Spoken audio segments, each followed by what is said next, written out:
This is a product we developed called Stone Patina Spray. We sell it on our website. I won't put the prices on here because this video might be on for 10 years and prices will change, but it's not expensive. And basically, this is a granite worktop. Granites like a bit of polishing. They don't like harsh chemicals. They don't like strong acids, weak acids.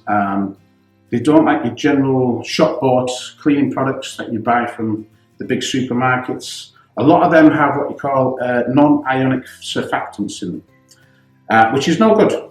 It's no good. You need a polishing cleaner. This is it. So you just basically spray this on and you just polish it like this. Hopefully the video will catch it. It's a bit like using window cleaner. You get a little bit of a smear, a little bit of a mark. You just put this on. You'll see it just sharpens it all up. Nice and bright. It's got a nice pleasant smell to it as well. So it's nice to work with. I always wear gloves, but probably with this product, it's green for clean. You probably wouldn't need it with this one. It's not a skin irritant, but with all chemicals, you never know. So you best wear gloves if you're not sure. Some people have very sensitive skin. There we go. So that's what you do basically. I always do this when I finish.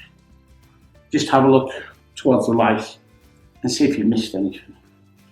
But that's just me. That's what I do. If you subscribe to Tile Doctor, you'll be notified of any new videos coming out, which might be relevant to what you need to do in your cleaning plans or cleaning ideas for the future.